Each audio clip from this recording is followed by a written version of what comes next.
I am Joel McLeod, and welcome to the 905er. The Ford government is intent on eliminating elected school board trustees in Ontario. It has already replaced 4 school boards with appointed supervisors.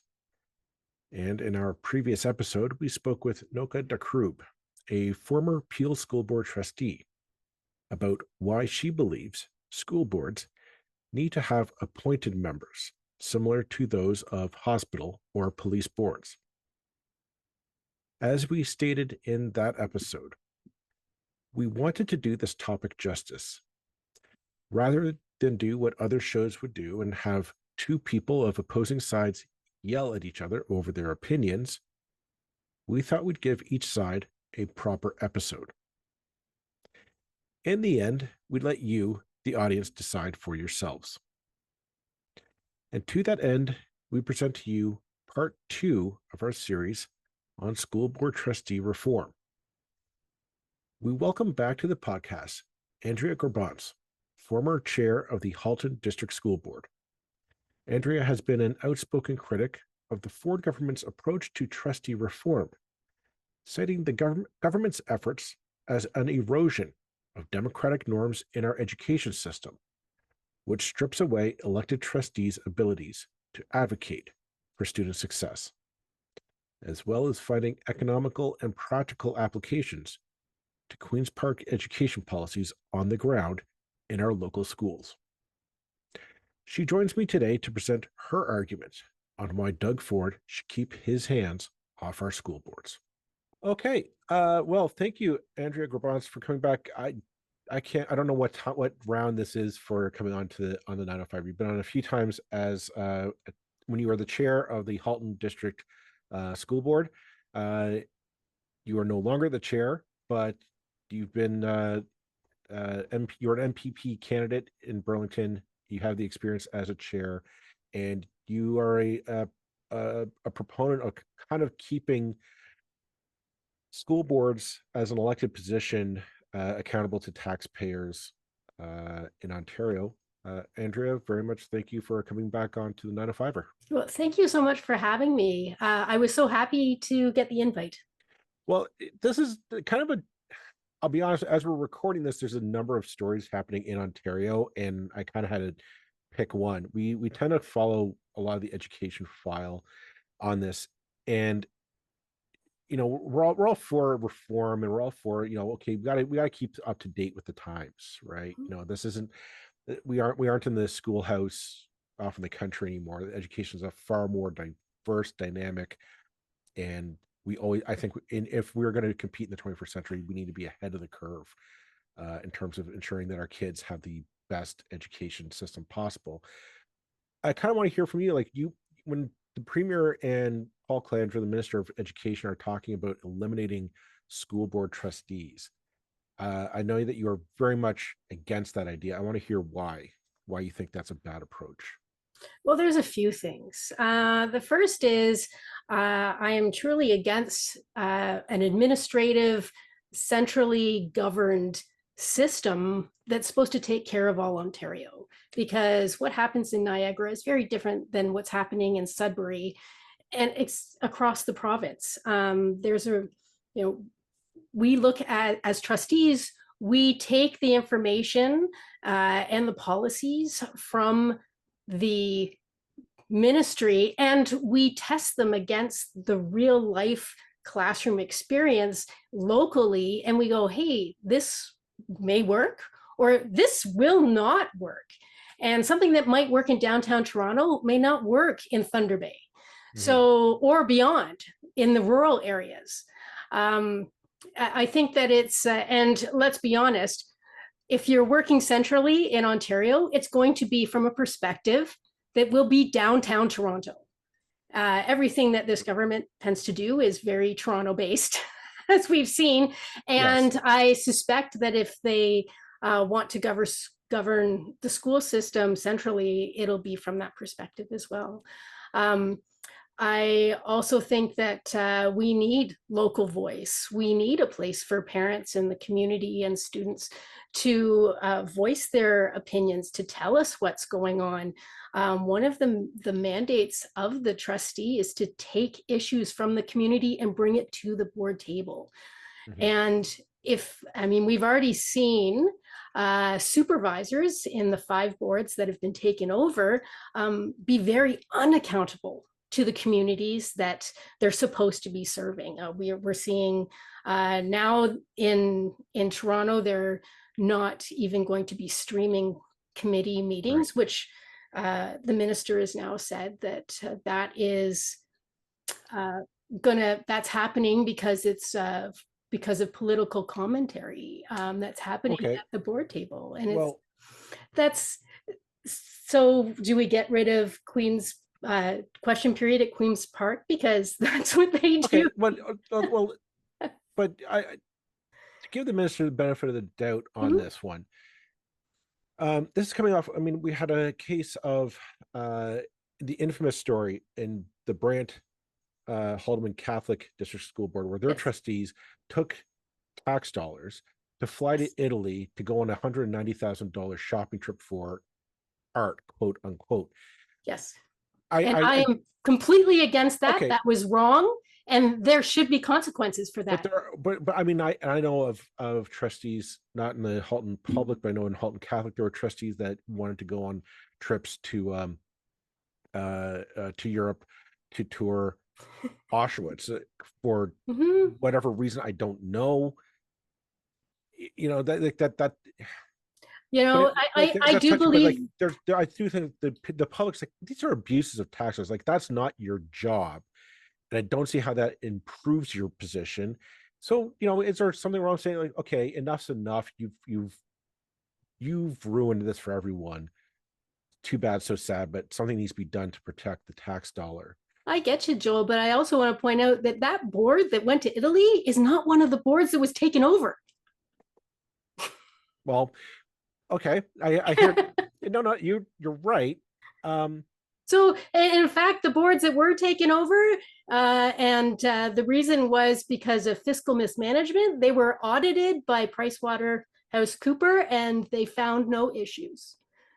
So, okay, so I mean, we can make the argument of surprise, surprise, this government may not be doing it in the most transparent or clear ways. But at the core of it, we're going to put a pin in that in Mhm. your argument. We're going to come back because that is definitely worthy of attention.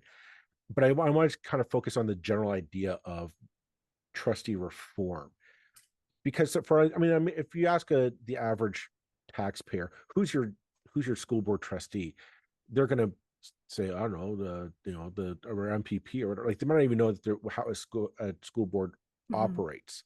Yep. No, I absolutely agree with that.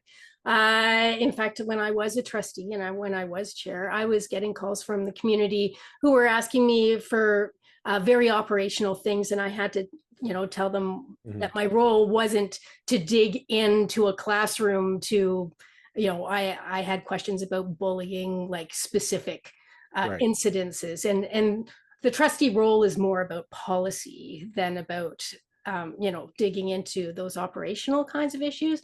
And Joel, I am absolutely for continuous improvement, and I think that there is definitely room for that.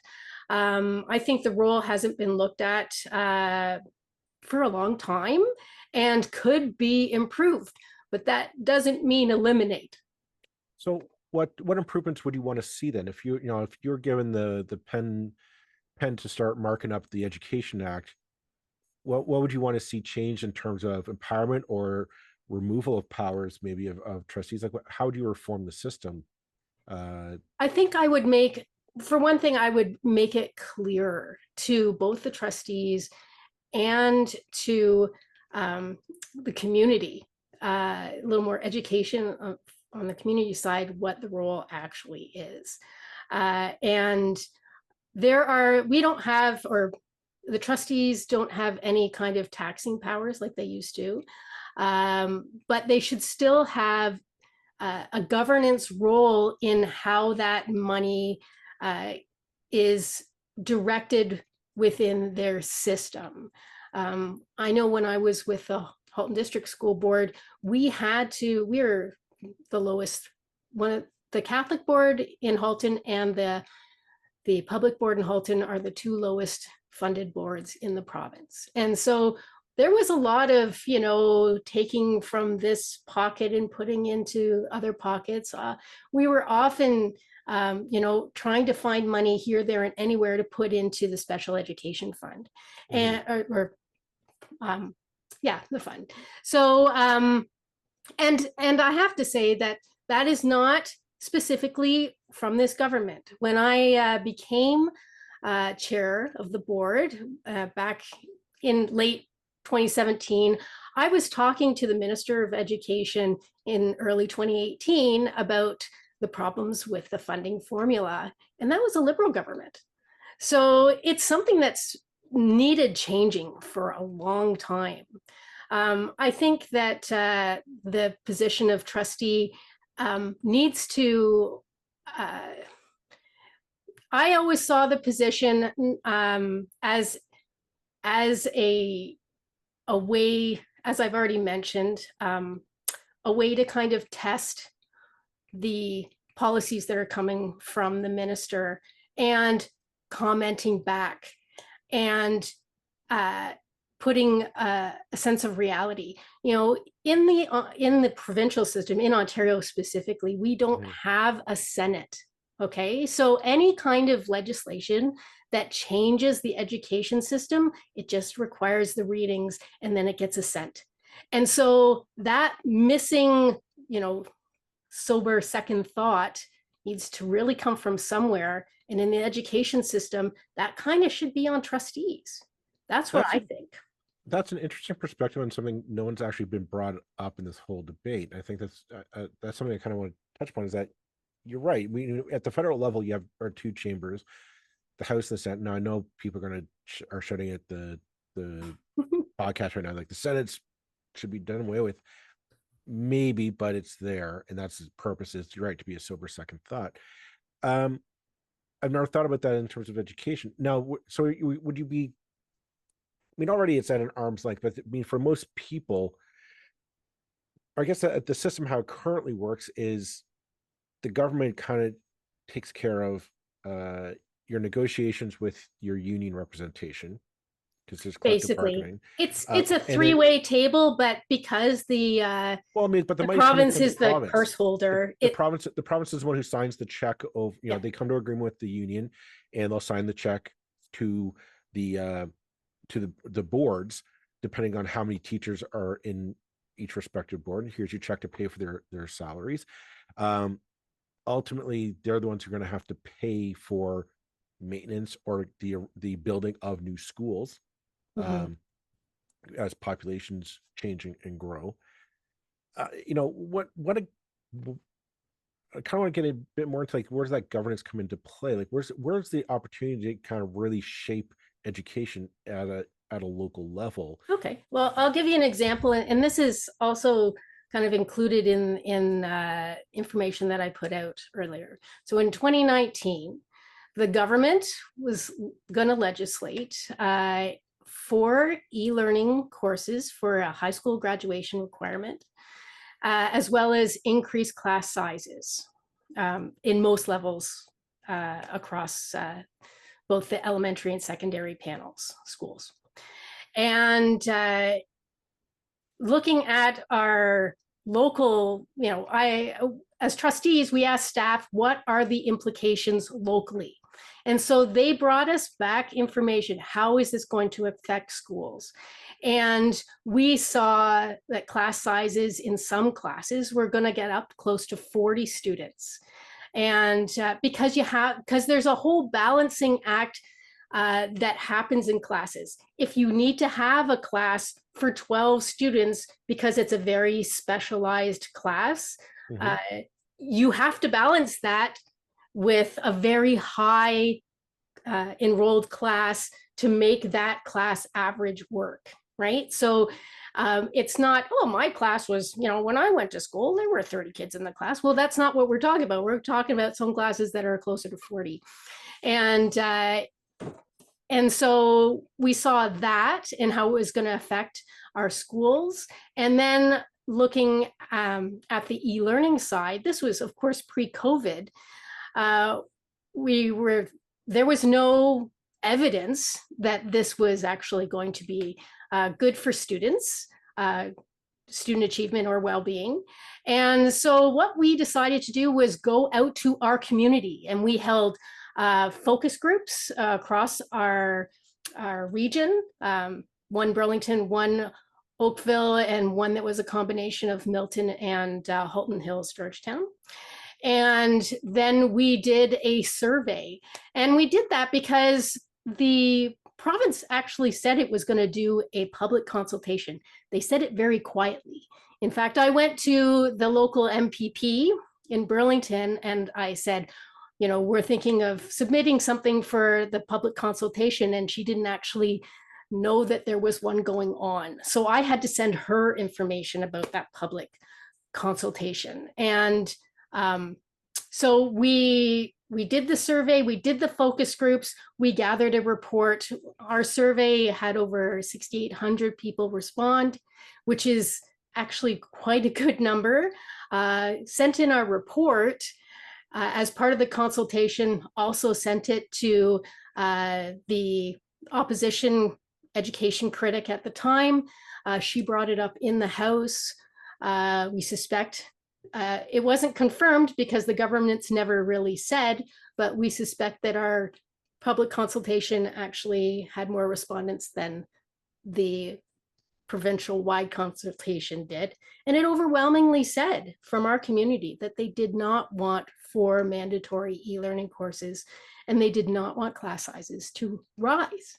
And so there is no other touch point in the community that cares enough about education to do that on their own, other than trustees. So, well, the question then is, when does, I'm formulating my thoughts here, but I mean, I got the point of why the importance of being able to push back or to bring up this information. I guess my thoughts are, why doesn't this happen more frequently? Too often I remember that situation when the government was talking about bringing in a mandatory online course to get your diploma, and there's a lot of question around it. There's a lot of pushback, and is this actually learning? Why are school boards then so scared of pushing back, saying we are on the ground, we're hearing from our teachers, we're hearing from our students, we're hearing from parents and families that they're not wanting this, or at least not in the current format that is being offered? Too often not, like, school boards are kind of treated almost as a rubber stamp agency, and I'm just wondering why was Halton so adamant on pushing back, but yet we didn't hear anything from like Thunder Bay or Ottawa or any other school board really in the province. I can't tell you why other boards do or don't do what our board did. We had I'm very proud of our board because we put student achievement and well-being at the forefront of everything we did. And so whenever new policy came from the ministry, we would put that to the test. Is this best for student achievement and well-being? It was the same when the autism list proposal came from the ministry to take all the children that were on the autism list waiting for therapy, etc., many of which were never in the school system. They were just going to throw them into our school system across Ontario. And I mean, I could see right off the bat that taking children who had never been in the system, and perhaps it's because I know a number of children that are high needs, like have autism and are very high needs, and to picture them just thrown into a classroom and the government was not going to give any resources and only 2 months notice, it was going to be chaos. And so that needed to be voiced. Mhm. And I don't know if it's because, many of us were parents in the system. So I don't know. fair enough. I guess let's say tomorrow you get appointed as Minister of Education, and you're able to build the ideal education system. Like, what would that look like for you? Are we talking just a few tweaks, or would you really overhaul how trustees operate? What is the role here in ensuring that our schools are the best in the world?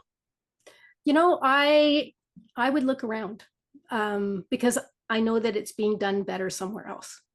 I don't know exactly where that is. It may be Finland, it may be someplace else. Well, then, But there's I nothing. don't, I mean, when I was a trustee, I was concentrating on the work that I had in front of me. And since I haven't been a trustee, I've been concentrating on other things. I hear what you're saying, but I keep hearing about how the Scandinavian countries really do seem to have this education thing figured out. Like the Mhm. schooling system is drastically different than just you show up at 8, you leave at 4, and you sit in your desk rows and you learn 1 + 1 = 2.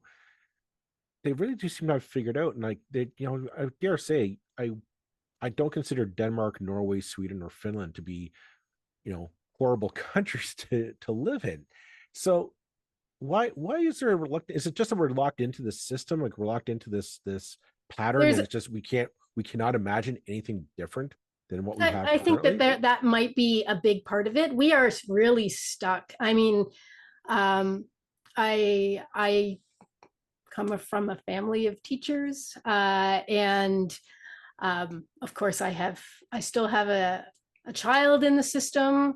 I went through the system. I haven't seen uh, a lot of change. The change that I've seen happen is through more individual teachers pushing on the system Mhm. than the system itself really changing. And I think that it does need an overhaul. Personally, I would love to see the system change to be more engaging for students, see more crossover in subject matters so that they actually can see and apply what they're learning as opposed to it being so siloed. But that's a discussion for another day. Well, there is. I mean, I find the current discussion about tech in classrooms to be intriguing, because I do see the argument on one side of you need to, our tablets and our phones are powerful tools, and maybe kids don't have the right tools to use them properly. But at the same time, I'm also thinking, yeah, but they're going to be expected to use that in the real world once they get a job. Absolutely. So, I see I see well intentioned men and women, well educated men and women falling down rabbit holes because they can't discern fact from fiction on these devices. And I'm wondering, why don't we teach our children how to do that at an earlier age while they're in school, and they can be supervised, and we can teach them.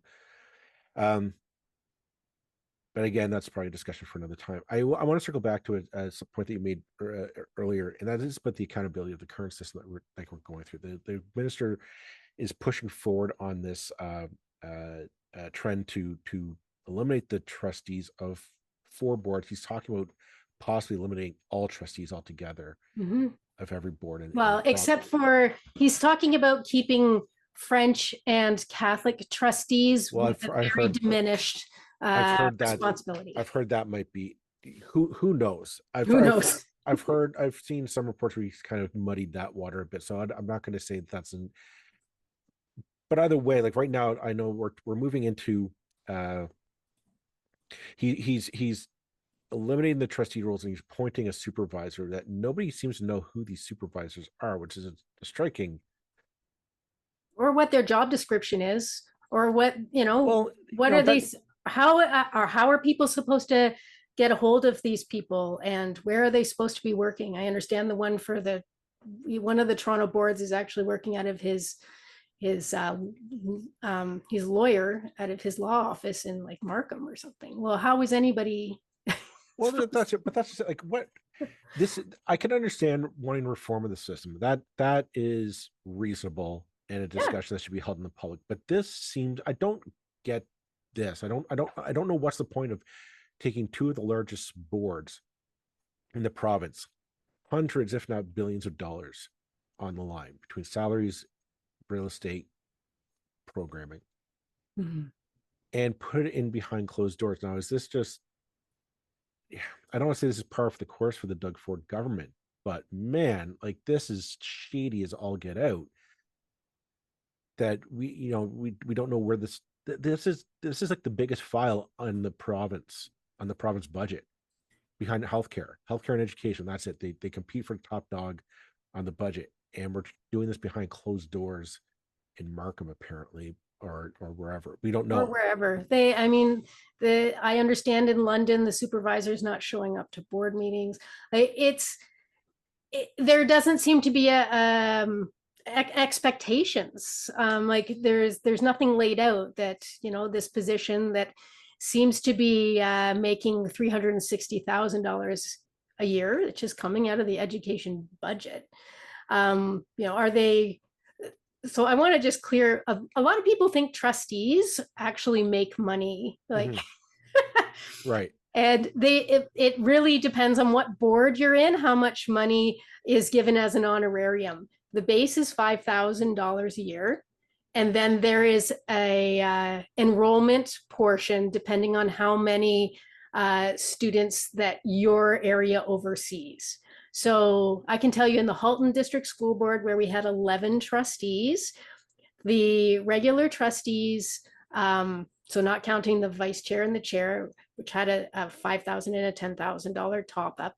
The regular trustees was about $15,000 a year, and we do not get any administrative staff. We got a laptop and a phone, and we could get a printer to take home. I don't even know if they do that anymore because who prints stuff?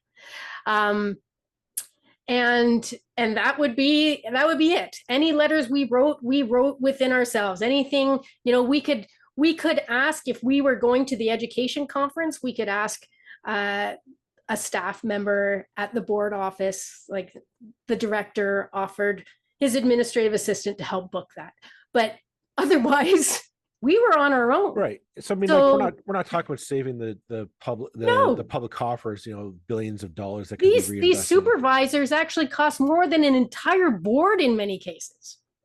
No, okay, so let's play. I mean, if these supervisors are able to solve all the boards, I mean, Toronto School Board is the biggest board in the country.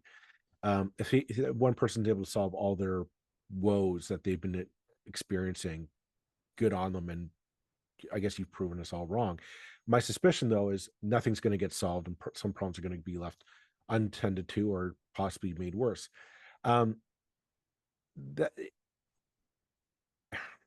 We've seen no evidence that having a supervisor in place is any better than a board of trustees. We've had boards being taken over before. The Peel District School Board was taken over a few years ago.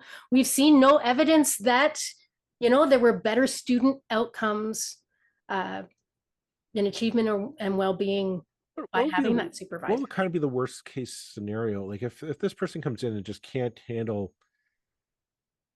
I've been to a few board meetings, and I know you get into talking about directions of spending on appropriation of land for new schools that are supposed to be built in 10 years, depending on the demographic demographic predictions, needing to approve extensions of high schools or elementary schools that might need a new floor or need new repair. I know there's a backlog of HVAC from COVID that still sits on the books for a lot of these school boards.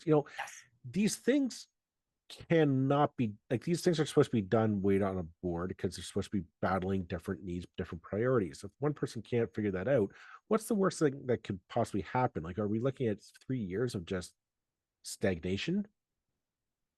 I'm not sure even what, like, the problem with someone being appointed is that there's no uh, pushback. So, and I don't mean just academically. I mean, if you're the Toronto District School Board, you actually have a lot of land. So, Yes.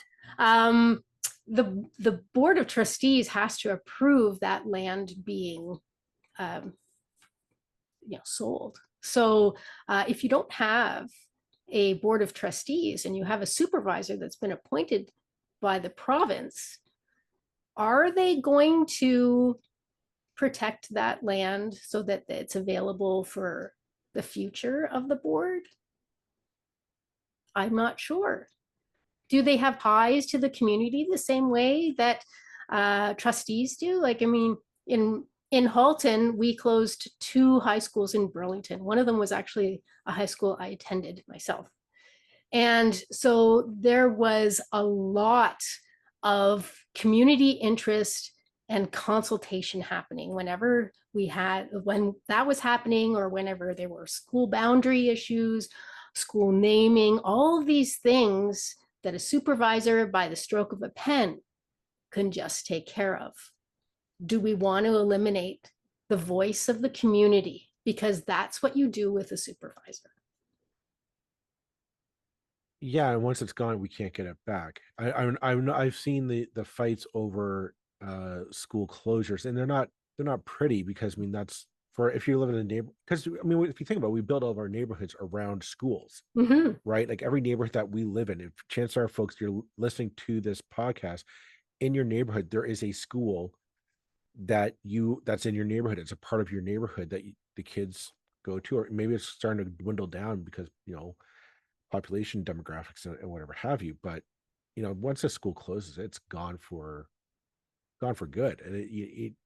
And and it does, I think it does leave a lasting impact on the on how that neighborhood develops over time. You just there are a lot of peripheral things that happen around a school that you lose. um I think what I'm astounded by this whole story is this: as much as it's about accountability, it's the lack of accountability that we're seeing in this decision. I understand the need for accountability of where tax dollars are being spent, and that trustees Well, and it's are transparency as well. That's well. just it. But I question, like, why can't we just pass a reform bill that just limits, like, that bans trustee travel? I mean, as you said, Why not? you're a volunteer position Yeah. meant to I oversee. mean, in our board, we were very tight with our Mhm. expense accounts. I never ever came, I think I had a $5,000 expense account that I never ever came close to using. And so at the end of our year, any expense account funds that did not get used went into like a main fund that we ended up using for some professional development, because you need that kind of thing as well when you come from all sorts of different backgrounds. Sure, sure. And I believe we put there are certain rules about what you can do with that money. But yeah, we put it definitely back in the system. We weren't taking trips to Well, Europe but or anything like as I that. said, I don't understand why you can't just put a limit on. Okay, you're given figure out what the budget would be, because I understand you might drive around, like Halton. You and I live in Halton. Halton's Yeah. a pretty big When place. I had to go to Halton Hills, I definitely expensed my Yeah, mileage but because that's it's understandable. an hour drive. It's an hour drive, and so yeah, expense that gas bill, and maybe you expense a meal, because if you're going at dinner time, you need to eat somewhere. So if you I expense never expensed a meal when I okay, was in Halton. that's not an I accusation. though I have to say that if I did meet a parent at a Tim Hortons, I did buy them a coffee.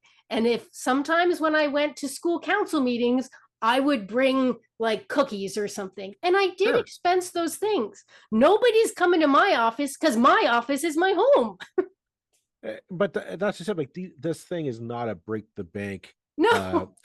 system. Like, I bet that would even tally up to maybe $500 a year on the food budget. But even still, I mean, it's like 1,000 or 2,000 just to reimburse the gas bill. Yeah. And our expense account also had to take into account our internet, like our phone. Okay.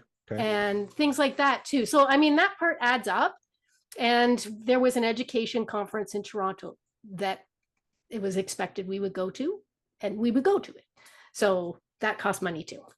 Okay, but still, like, that was no, and our expenses were always posted right on the internet. You can probably go back, and they're probably still there. So I don't understand why you can't just pass a law saying, okay, the ambiguity about what you can spend money on in terms of or reimburse trustees for. Just say no, you can't. Like, a trip to Europe is out of the question. Yeah, absolutely. I'm all for that. Legislate that. Well, what that I don't know. That'd be an easier solution than putting in supervisors that nobody knows who their names are. And as I said, that board was not put under supervision. That is true too. I get the feeling that people are angry about this whole situation because they're willing to look at the situation of reform and to we all want our education system to be the best in the world because we understand, in my mind, there are a lot of global forces. We have China, the United States to the south of us that are gigantic economies. We don't have the manpower to compete, but the one thing that we can do is make sure our kids are smarter and can be equipped to handle situations that we can't even imagine now. Like, when I was in high school, I did not know, I could not have imagined what social media would be like or the problems that it brings to the table. Mm-hmm. So in that mindset, I'm thinking like my kids, and we need to equip them to think about these things and to be able to think their way out of these problems. Yeah, and People for Education did a study a few years ago that said every dollar we spend on our public education system is worth $1.30 to the future economy. So it's actually worth it in dollar amount too. Right. And certainly, if we don't take care of our K-12 system, and I mean, we certainly should also be taking care of our post-secondary system, because that is our future. We've always been, we've been known for a long time to be a very highly educated population in Canada in general, but even, I mean, U of T, U of W, like Waterloo, Western, like these are very well-known educational institutions, and people come up through our system, the K-12 system, to get into these great schools and do great things. And if we don't take care of the system, people talk about immigration, but that's what we're going to have to bring people in to do the things that we can do. Well, that's just, I don't understand. I guess I think the anger and the questioning that's happening is that these are massive changes to the education system, and there's a lot of things coming loose in the education system, and we're told it's all for the betterment of our children, but I don't think anybody knows what the end game is. Like, we have not seen a plan. We've got no evidence of any actual structured plan for what is to replace trustees. There was no mandate. We just had an election. It would have been the prime time to say, hey, we want to eliminate trustees. It's a ballot question. Why wasn't it there? It was announced just a few months later that was the case. So they have no mandate, no public consultations, no plan. And the minister said that, he wants to eliminate it before the next elections. Well, those nominations open up in May. Elections are 1 year from now. Right. And that time frame is very small for planning an entire education system. This government unleashes new curriculum with 2 months for teachers to learn it and implement it and what have you. But I think that this is a story that is not going to go away. I mean, although I do think, I'll be honest, I don't think anything's going to change because this government has not done anything in the last 9 years. I do mean anything. they have no record, so I don't think this is going to be it. But I do like to talk about it because I do think it raised the idea of like how can we improve our education system to make it the best. I do think we should be trying to make it the best in the world. Mhm. And those are lofty goals, but I don't think we should be settling for anything less. The best publicly funded education system in the entire world is what Ontario should be having.